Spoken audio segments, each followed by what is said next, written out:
ಶಿಕಾರಿಪುರ ತಾಲೂಕಿನಲ್ಲಿ ಗೋ ರಕ್ಷಣೆಗೆ ತೆರಳಿದ್ದ ಹಿಂದೂ ಕಾರ್ಯಕರ್ತರ ಮೇಲೆ ನಡೆದ ಹಲ್ಲೆಯನ್ನ ಖಂಡಿಸಿ ಪ್ರತಿಭಟನೆಯನ್ನ ನಡೆಸಲಾಯಿತು. ಈ ಪ್ರತಿಭಟನೆಯಲ್ಲಿ ಸಂಸದ ಬಿವೈ ರಾಘವೇಂದ್ರ ಅವರು ಭಾಗವಹಿಸಿ ಮಾತನಾಡಿದರು. ಗೋ ರಕ್ಷಣೆಗೆ ತೆರಳಿದ್ದ ಕಾರ್ಯಕರ್ತರ ಮೇಲೆ ಹಲ್ಲೆ ನಡೆಸಿರುವುದು ಖಂಡನೀಯ ಎಂದು ತಮ್ಮ ಆಕ್ರೋಶವನ್ನ ವ್ಯಕ್ತಪಡಿಸಿದರು. ಹಿಂದೂ ಕಾರ್ಯಕರ್ತರ ಮೇಲೆ ನಡೆದ ಈ ಹಲ್ಲೆ ಪ್ರಕರಣದಲ್ಲಿ ತಪ್ಪಿತಸ್ಥರ ವಿರುದ್ಧ ಕಠಿಣ ಕಾನೂನು ಕ್ರಮ ಕೈಗೊಳ್ಳಬೇಕು ಎಂದು ಒತ್ತಾಯಿಸಿದರು. ಪ್ರತಿಭಟನೆಯಲ್ಲಿ ವಿವಿಧ ಹಿಂದೂಪರ ಸಂಘಟನೆಗಳ ಮುಖಂಡರುಗಳು ಹಾಗೂ ಕಾರ್ಯಕರ್ತರು ಭಾಗವಹಿಸಿ ಘಟನೆಯ ವಿರುದ್ಧ ತಮ್ಮ ಆಕ್ರೋಶವನ್ನ ವ್ಯಕ್ತಪಡಿಸಿದರು. ನಮ್ಮ ಭಾರತಕ್ಕೆ ಸ್ವಾತಂತ್ರ್ಯ ಬಂದು 80ನೇ ವರ್ಷದ ದಿನಾಚರಣೆಯನ್ನ ಆಚರಣೆ ಮಾಡುವಂತ ಒಂದು ದಿನ ಹಿಂದಿನ ರಾತ್ರಿ ದೇಶ ವಿಭಜನೆ ಆದಂತ ಒಂದು ಕೆಟ್ಟ ದಿನ. ಆ ದಿನ ಹೊಸನಗರದಲ್ಲಿ ಕೊಟ್ಕೆಲ್ ಕಟ್ಕೊಂಡಂತ ಆಕಳನ್ನ ಕಳ್ಳತನ ಮಾಡಿ ಅದನ್ನ ಗಾಡಿಯೊಳಗೆ ಹಾಕೊಂಡು ಶಿಕಾರಿಪುರ ತಾಲೂಕಿನ ಕವಾಸ್ಪುರಕ್ಕೆ ಮುಟ್ಟಿಸುವಂತ ಎಲ್ಲ ಷಡ್ಯಂತ್ರನೂ ಇತ್ತು.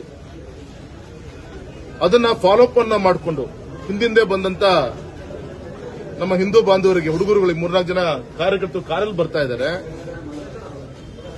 ಅನಂತಪುರ ಸಾಗರ, ಹೊಸನಗರ, ಅನಂತಪುರ ಸಾಗರ, ಅನಂತಪುರ ಶಿಕಾರಿಪುರದ ಗಡಿಯಲ್ಲಿ ಯಾರು ಆ ಕಳ್ತನ ಗೋವನ್ನ ಕಳ್ತನ ಮಾಡಿದ್ರು ಅಲ್ಲಿ ಕವಾಸ್ಪುರಕ್ಕೆ ಫೋನ್ ಮಾಡಿ ಅಲ್ಲಿಂದ ಗುಂಡಾಗಳನ್ನು ಕರೆಸಿ ಅವ್ರು ತನ್ನ ಏನ್ ಫಾಲೋಅಪ್ ಮಾಡ್ಕೊಂಡ್ ಬಂದಂತ ಹಿಂದೂ ಕಾರ್ಯಕರ್ತರ ಮೇಲೆ ಹಲ್ಲೆ ಮಾಡುವಂತ ಎಲ್ಲ ಪ್ರಯತ್ನ, ಮತ್ತೆ ಕಾರಿಗೆ ಸುಮಾರು ಒಂದು 20-30 ಮಚ್ಚಿನ ಒಂದು ಕನ್ಲಿಯಲ್ಲಿ ಹೊಡೆತವನ್ನ ಕಾಣುತ್ತೆ, ಗ್ಲಾಸ್ ಸೇರೋದು ಪುಡಿ ಮಾಡಿದ್ದಾರೆ.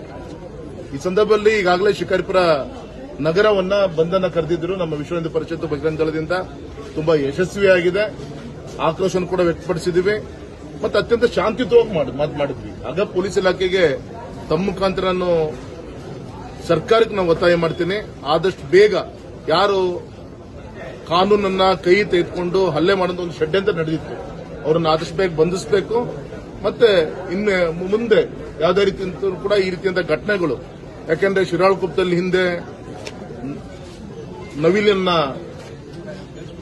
ಕಳ್ಳಸಾಗಣೆ ಮಾಡುವಂತ ಒಂದು ಸಿಕ್ಕಿತ್ತು. ಒಂದು ರಿವಾಲ್ವರ್ ಕೂಡ ಅವನು ಅರೆಸ್ಟ್ ಮಾಡ್ಕೊಂಡು ಬಂದ್ರು. ಕೊನೆಗೆ ಅವನು ರಿವಾಲ್ವರ್ ಕೂಡ ಅದು ಎಕ್ಸ್ಚೇಂಜ್ ಆಗಿ ಅವನು ಬಿಡುವಂತ ಕೆಲಸಗಳಾಗಿದೆ.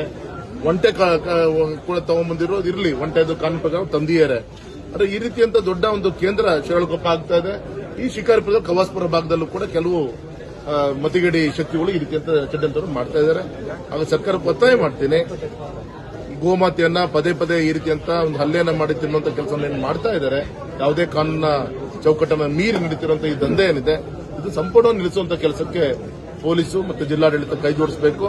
ಮತ್ತೆ ಈ ರೀತಿಯಂತ ವಿಚಾರಗಳಿಗೆ ಬೆಂಬಲ ಕೊಡುವಂತ ಕೆಲಸ ಸರ್ಕಾರದಲ್ಲೇ ಕೆಲವು ವ್ಯಕ್ತಿಗಳು ಏನ್ ಮಾಡ್ತಾ ಇದ್ದಾರೆ ಅದಂತ ಅವರು ನಿಲ್ಲಿಸಿದ್ರೆ ಇದು ಎಲ್ಲದೂ ಕೂಡ ಒಂದು ಕೊನೆ ಆಡ್ಲಿಕ್ಕೆ ಸಾಧ್ಯ ಆಗುತ್ತೆ ಅಂತ ಈ ಸಂದರ್ಭದಲ್ಲಿ